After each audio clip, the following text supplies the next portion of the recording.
Hello again, and welcome back to another edition of Algebra 2 Notes with Miss Faust. Today we are moving on to lesson 5.9.2, and we're going to look at how we multiply and divide rational expressions. The good news about multiplying and dividing is it's almost the same as simplifying, so you should be in pretty good shape with this. The steps for multiplying and dividing. So I'm going to do steps for multiplication first. Multiplication of rational expressions. I should have planned that better so it fit, but that's okay. Step 1, rational expressions, remember, are like fractions, so you're going to have numerators and denominators. The first thing you're going to want to do is you're going to want to factor everything. So not all of them will always be factorable, but anything you can factor, you do factor. The second thing you do is you multiply the numerator and the denominator, and lunch is ending or starting or something, but that's okay, we'll continue. Multiply the numerator and the denominator. Third thing you do is you simplify, which means simplify. Remember, you cancel out common things in the numerator and denominator. So you cancel common factors in num and denom. Short for numerator and denominator. And then the last thing you do is you just identify the excluded values. So let's jump right into it. We'll do a couple multiplication examples, and then we'll do a couple of division examples. So multiply example 1. We have, and I pick kind of hard examples on purpose so that when you guys go to do them, you'll be like, oh, this is way easier than I thought it was going to be. But you'll also be like, oh no, am I doing something wrong? But you won't be. You'll be doing it right. You'll just be doing easier problems than I'm doing. So example 1. X squared minus 2x minus 8 divided by x squared minus 1 times x minus 1 over x squared minus x minus 6. So when we do these, we jump right into factoring. So we have a numerator and a denominator, a numerator and a denominator. I need to factor all of those. I'll just leave my multiplication in between. And the first thing I notice is x minus 1 can't be factored. There's nothing squared, there's not 3 parts. So I'll just bring that one down here and breathe a little sigh of relief because I have one less thing to factor. So if I come back over here, x squared minus 2x minus 8, in that one I could make a box if I wanted, or I could just think to myself, think, two things that multiply to negative 8 and add to negative 2. And because I just did this problem, I know that's minus 4m plus 2. You're going to spend the time to actually factor them. So this is factored with the box, and I'll just keep track of some of the methods that we use as I go through these so that when you look back at it later, you're like, oh yeah, she did have a method. She didn't just randomly make it up. Although some of you think those two things are the same, but anyways. X squared minus 1. Oh, I see a squared. I see a minus, so I know I can use the difference of squares. And the difference of squares, the x is my a, the 1 is my b, so I make it x minus 1 times x plus 1. So I'm dropping everything. Sorry about that. Between here and here, I use the difference of squares. And again, if you have that yellow paper from last semester, that's going to be super helpful as you're factoring these. And then x squared minus x minus 6, so I need to think of the two things that multiply to negative 6 and add to negative 1, and those are minus 3 and plus 2. Again, this is done using the box. Everything's now factored. So that's all of step 1. So now I'm going to continue. I'm going to multiply the numerator and the denominators, which basically just mean I'm going to list all this and I'm going to list all this. So for my numerator, I'm going to write x minus 4, x plus 2, x minus 1, over x minus 1, x plus 1, x minus 3, and x plus 2. Again, I'm just making a list of all of them. Then I'm going to get out another color pen so I can use my cool sound effects and cancel any factors that are common. So remember, factors mean that they're all together in the parentheses. So this x minus 1 and this x minus 1 over here, cancel. What else is the same on the top and bottom? This x plus 2 and that x plus 2. So I've canceled both of those. Nothing else is common on the top and bottom, so my final answer is x minus 4 over x plus 1 times x minus 3. The one thing I always have to do then is list my excluded values. Remember, your excluded values come from this step right before you start canceling. So my excluded values in this case are x cannot equal, the opposite of negative 1 is 1, the opposite of 1 is negative 1, the opposite of negative 3 is 3, and the opposite of 2 is negative 2. So I have 4 excluded values, and my final answer is right there. Okay, so let's go on. We'll do one more multiplication example, mostly so I can show you some more of the factoring methods, and then we'll go on to division. Actually, on second thought, I'm not going to do another multiplication example. Am I? Maybe. We'll do division first. We'll come back to multiplication examples if we have time. So, steps for dividing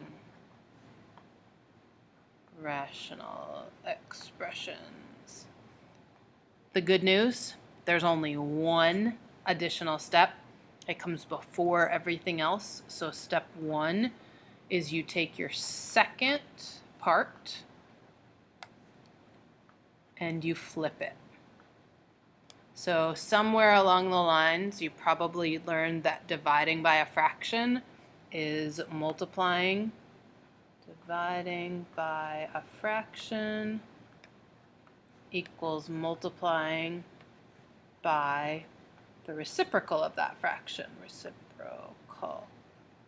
So the way that I just say that so it's a little bit easier, people are always like, what's the reciprocal again? I don't know that. The reciprocal is just what you get when you flip it. So you take the second part, find second part and flip it, and then you change the division sign to a multiplication. So we're not doing magic there, because dividing by a fraction is the same as multiplying by the reciprocal. So what we're really doing is we're getting that reciprocal,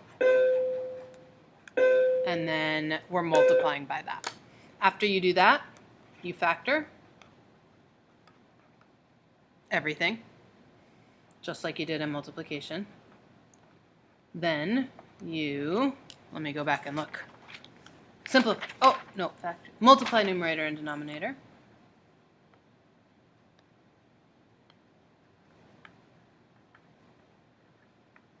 Exactly the same as with multiplication. Then you simplify. And finally, you identify excluded values. So the only difference between division and multiplication is that in division you start by flipping the second part and changing the division to multiplication. So in showing you some division examples, I'll actually also be showing you multiplication examples. I know, it's amazing. I love math. Example 2, we'll call this. It's our first division example, but it's our second example of the day. X squared minus x minus 12 over x plus 5 divided by x squared plus 9x plus 18 divided by 2x plus 10. So first thing we do, we find the second part. So that's this. Those are the things that are going to change, the things I just circled. So the first part I'll leave alone for the moment. And I'll change the division to multiplication, and I'll flip the numerator and the denominator. So that will go up there, and that will go down there. In other words, I'll multiply by the reciprocal.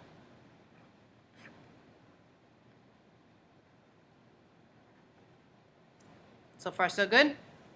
Now, we factor. X squared minus x minus 12. So two things that multiply to negative 12 and add to negative 1. Minus 4 and plus 3. X plus 5 can't be factored. I have no squares. I have no numbers common to both of them.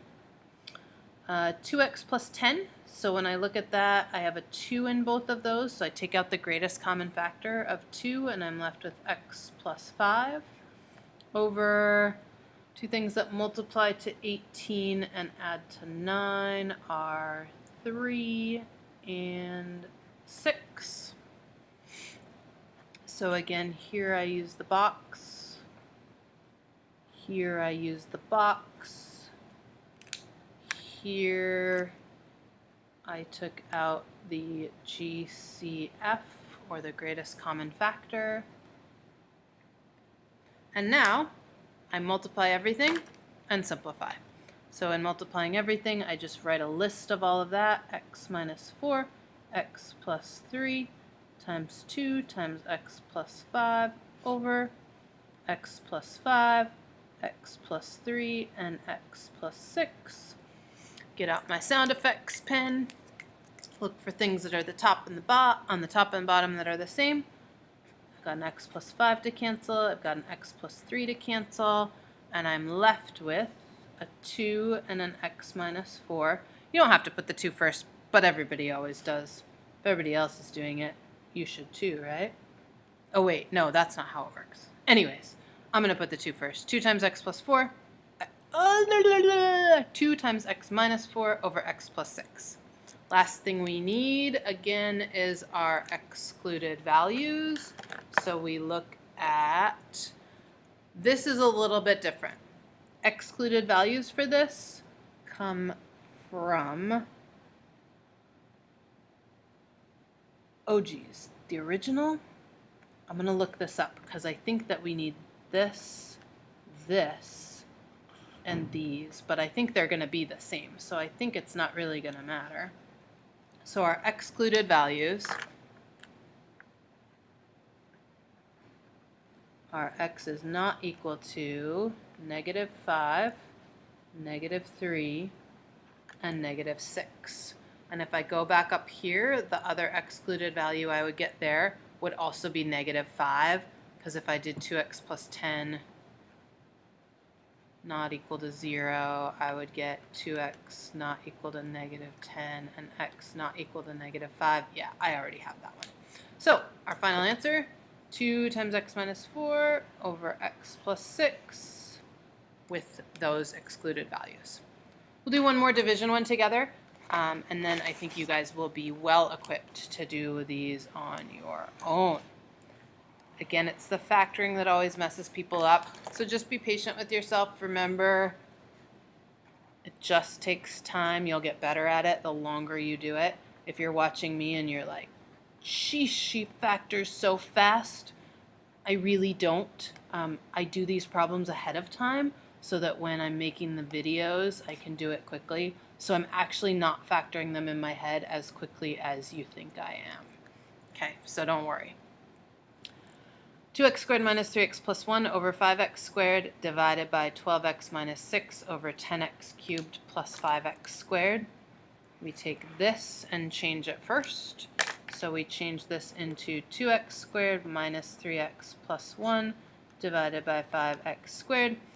And instead of dividing by a fraction, we multiply by the reciprocal. So multiply reciprocal 10x cubed plus 5x squared over 12x minus 6. Now we get to factor. Woohoo! Just what I was waiting for all this time. So 2x squared minus 3x plus 1, we're going to put that in a box. I'm not going to do the whole thing. I'm just going to show you so you remember that when you have that number out front, you got to use the box. 2x. Oh, I am going to do the whole thing. Why not? It's fun. Middle ones have to add to negative 3, so I know I'm going to need a negative here and a negative here. Well, If that's a positive 1, that must be a negative 1 and a negative 1.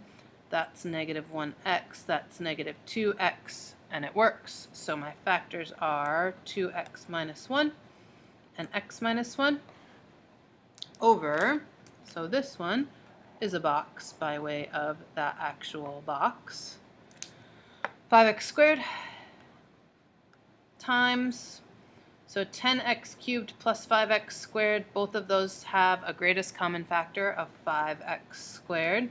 Look at that, that's going to be convenient, isn't it? 10x cubed divided by 5x squared, sorry, 10 divided by 5 is 2, x cubed divided by x squared is x, 5x squared divided by 5x squared is 1. Don't forget that 1 in it. A lot of times people leave that out, but you do need that 1 as well. 12x minus 6. Well, 12x and 6 can both be divided by 6, so I'll put a 6 there, and I get 2x minus 1. Now, let's see, let me just, oops, those are not boxes, so I'll use a different color. Both of those are factored using greatest common factors. I don't know why I wrote greatest out, but now I'll write them all. Okay, so we factored it all. We multiply everything. 2x minus 1, x minus 1, 5x squared, 2x plus 1 over 5x squared times 6 times 2x minus 1. Get a different color pen. Oh, 2x minus 1 and 2x minus 1. Goodbye. 5 and 5. X squared and x squared. And we're left with x minus 1 times 2x plus 1 over, oh, just 6. Excluded values come from back here, so they come from right there. If x squared equals 0, then x can't be 0. From this one, if 2x minus 1 isn't 0, we solve that. 2x is not 1. Divide both sides by 2, and x is not 1/2. So our excluded values are x is not equal to 0, and x is not equal to 1/2. I'll put a, oh, I'm using pink circles for answers today, so let me get my pink pen. I'll put a pink circle around it, and I will be done, and I hope you have a wonderful day. I'll see you again soon in Algebra 2. Ciao!